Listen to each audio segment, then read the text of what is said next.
They said the royal palace of Enchantia welcomed all who sought shelter, but that year, two strangers arrived at its gates with smiles that nearly reached their eyes. A woman and her daughter, Miranda and little Sory. Their carriage broke down outside the palace walls, or so they claimed. They were two entirely different people pretending to be mother and daughter, but they both had the same assignment: kill. "Who goes there?" the guard said. Miranda, with a gentle voice, replied, "Please, we've lost our way. My daughter and I. We have nowhere else to go." Her voice was soft and peaceful, just like that of a grandmother. Sory stood there, quiet and gentle. She didn't like the way the guard approached them, or the look on his face. She decided he was going to be first. "Wait here.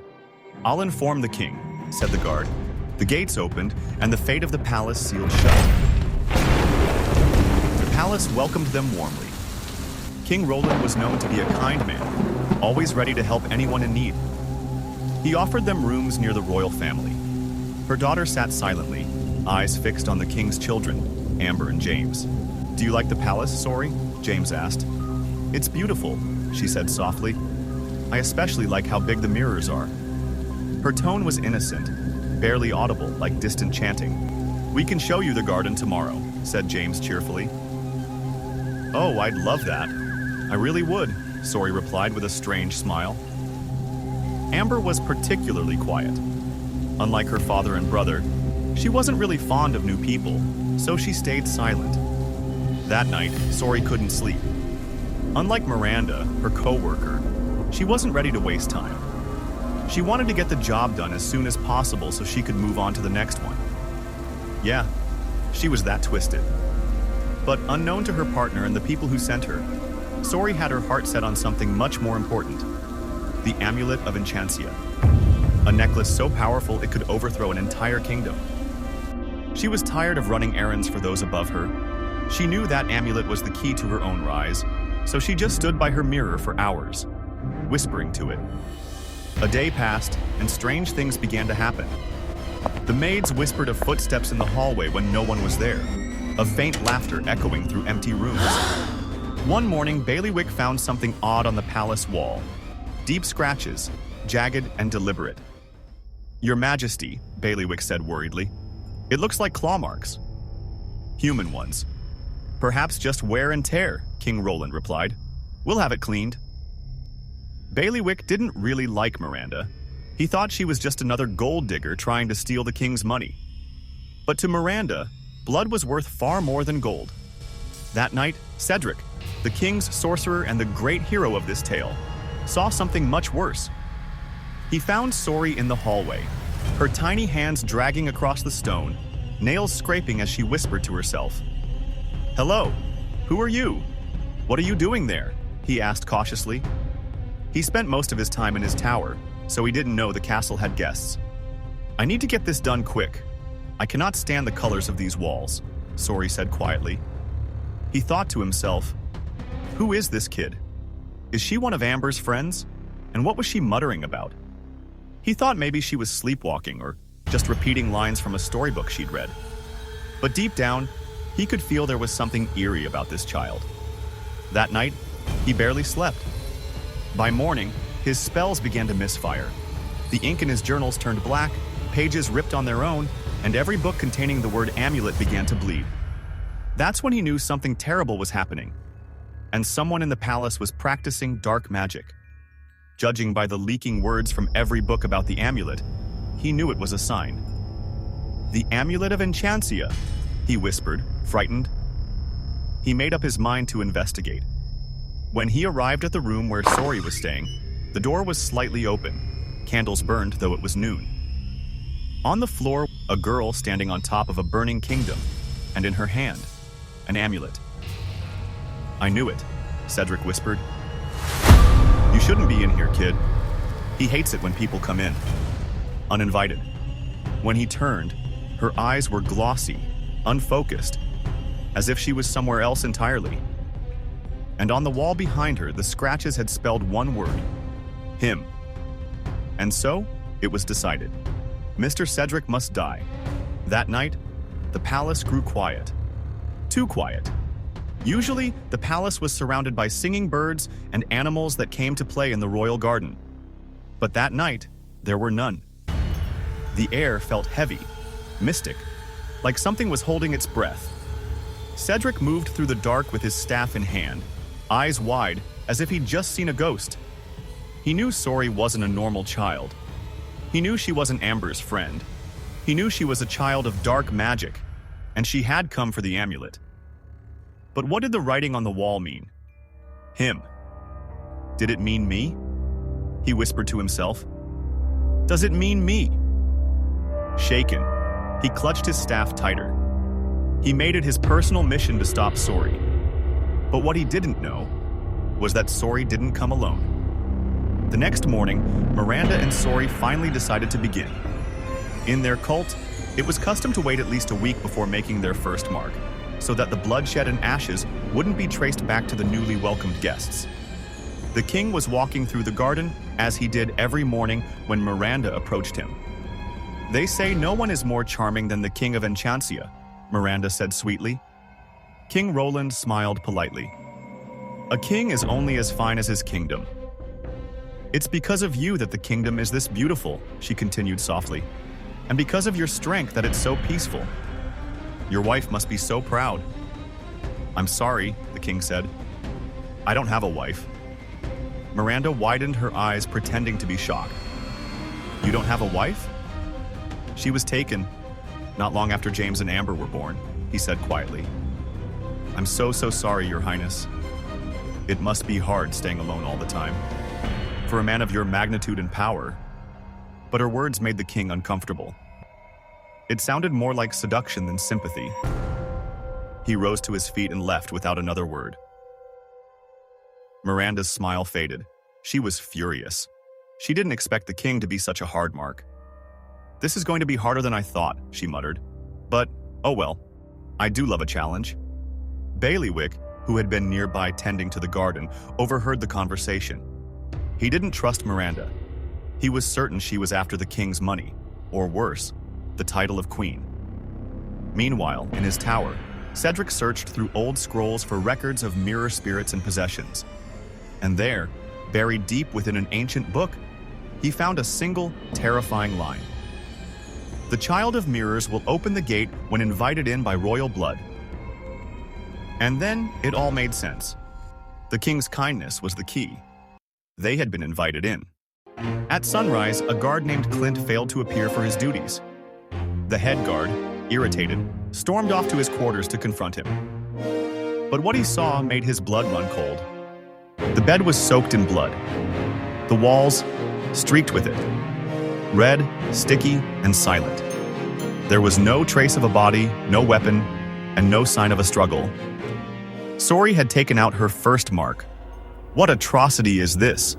Bailiwick gasped when he arrived at the scene. We don't know, the head guard stammered. He didn't report for work this morning. I came to check and found this. What should we do? Should we tell the king? Absolutely not, Bailiwick said sharply. But why? His Highness has more pressing matters to deal with. But this... Oh, please, Bailiwick interrupted. He probably owed someone money or crossed the wrong person outside the palace. This is no matter for a king. He turned to leave, but something caught his eye. A strand of hair tangled behind the door, and beside it, a tiny ribbon from a dress. Bailiwick froze. Where have I seen this before? Later that evening, Cedric noticed a caution tape wrapped around the guard's quarters. He descended from his tower, staff in hand, to investigate. Most of the palace staff had been told to stay clear of the building until the mess was cleaned up. Bailiwick had ordered only a few trusted men to handle the scene. He didn't want panic spreading through the palace. But Cedric, being the king's sorcerer, was allowed inside. And what he found wasn't just horrifying, it was symbolic. The splashes of blood on the wall weren't random. They formed patterns, marks, symbols. In Sory and Miranda's cult, they always left a mark of blood on the walls. A curse, a message to the spirit of the slain.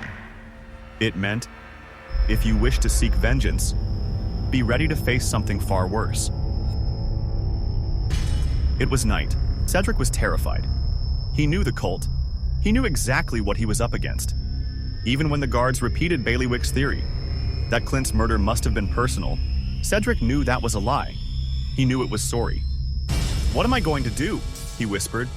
"I can't go up against this girl alone. I'll need help." But who? Then it struck him. "Yes," he muttered, pacing. "The palace head guard. Who else should I talk to about a threat inside the castle? Cedric, you genius." He decided to wait until morning before telling the guard everything. But that night, Bailiwick had a dream. They say that if you dream between 3 and 5 a.m., it's more likely to come true. Bailiwick's dream took him to 3 terrible places. First, the children's room. Amber and James. Their heads lay on the ground, their bodies trapped inside a mirror. Second, a fast, dizzying flash through every servant's room, walls dripping in blood, bodies nowhere to be found. And third, the king's chamber. King Roland, naked on his bed, dead.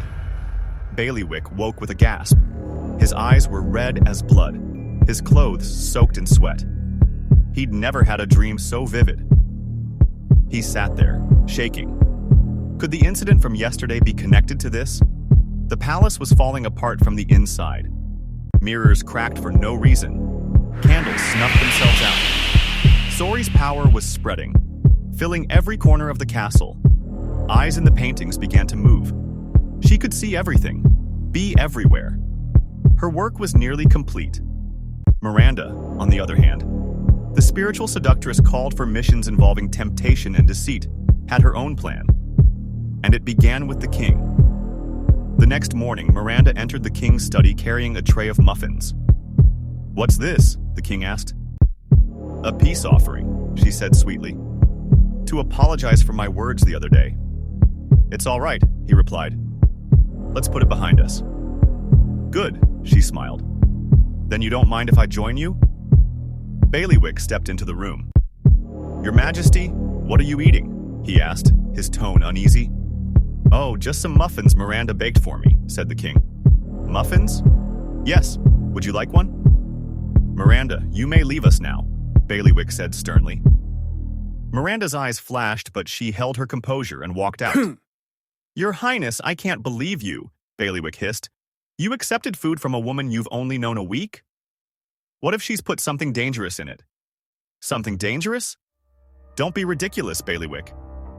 But Bailiwick was right. Miranda had laced the muffins with a love potion. "Leave and call Miranda back in," the king ordered. "What?" Bailiwick asked in disbelief. "I said leave and call Miranda back in." The king's voice rose. The potion had already begun its work. "But Your Highness, we have an important event this evening." "If I have to repeat myself again," the king snapped, "I'll have you thrown in the dungeon." Bailiwick, frightened, hurried to the hall. Miranda was waiting right outside. "The king is looking for you," he said. She smiled, too quickly, and entered the study. Strange, Bailiwick thought. Why was she still here if I just told her to leave? As he turned toward the window, something caught his attention. Sory, walking backward across the courtyard, smiling like a maniac. Bailiwick watched her closely. There was a stone in her path. If she kept walking backward, she would trip. He opened the window and called to her, but just as she was about to stumble, she moved aside, as if she knew the stone was there. Then she continued walking, same direction, same eerie smile. Bailiwick froze. "What the hell?" he whispered. She moved. But how did she know? Then his gaze dropped to her gown. The ribbons. The same ribbons he'd found in the murdered guard's room. He stepped back, heart pounding. "Am I hallucinating? Or is this really happening?" he murmured. "I have to get to the bottom of this." Meanwhile, Cedric had just woken. As he stepped into the hallway, the eyes of the portraits flickered, something only he with his magic could see. "It's too late," he whispered. Sory's powers has spread through the palace. Cedric pacing round his room in deep thought. Sory has taken over the palace. She can see and hear everything now. The moment I tell the guard, she's going to know. What am I going to do? Then he had a plan. While Sory was staring at the mirror that afternoon, Mr. Cedric sneaked up behind her and hit her head with a stick. When no one was watching, he dragged her to a room and strapped her with iron. Not just any iron, but a rare enchanted iron which Mr. Cedric had learned is used in trapping spirits. So you mean to tell me there's a possessed girl in this palace who has somehow taken control and might now be listening to our conversations? The king's guard asked. Yes, but don't worry. I have her trapped. There is no way she's getting out of that chair, Cedric replied. So, what's your plan? The guard asked. There is an event the king is hosting in 2 hours' time. I plan on exposing her there. And how are you going to do that? The guard asked. Do you know the purple salt? Yes, that stuff's very rare. It's not. There's plenty of it at Elysium Mountain. It's an hour's ride there and back, which should give us plenty of time before the event begins. It was evening. Thunder rumbled outside. The wind blew harder than usual, the castle windows shaking. To Mr. Cedric, something felt wrong. He kept checking the room where he tied Sory, and she was still there, not saying a word, just smiling. What could she possibly be smiling for, he thought to himself. It had been 4 hours. Why hadn't he returned yet? Soon after, the king, with a group of guards, marched toward Cedric's room. Where is she, Mr. Cedric? The king asked angrily. Who, your highness? Cedric stammered. You are already in a lot of trouble, Mr. Cedric. Don't make it worse. Mr. Cedric immediately knew the jig was up. Somehow the king knew, so Cedric told the king everything he could. But it didn't matter. Cedric was arrested, and Sory was released. Bailiwick felt disturbed. Why would Cedric kidnap Sory? And why did the king arrest Cedric, his own sorcerer, without a proper investigation? Now inside the dungeon, Sory appeared right in front of Cedric's cell. Cedric was spooked. How does it feel, she asked, to come so far only to be defeated by a kid? This is just the beginning. There is more to come. And oh, if you're wondering what happened to the head guard, he's dead, and soon you shall join him. Swoosh. She disappeared. Cedric was left alone to dwell on his thoughts. He couldn't understand the whole situation. How did the king find out? Why did he send me to jail without a proper hearing? Who could possibly have killed the head guard when Sory was locked up? All these questions kept swinging through Cedric's head as Sory's powers began to go deeper into the house. But it was at that moment Cedric realized Sory didn't come alone.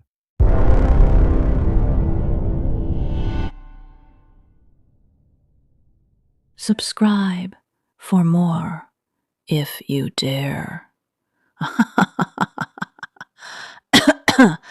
Ugh, subscribe.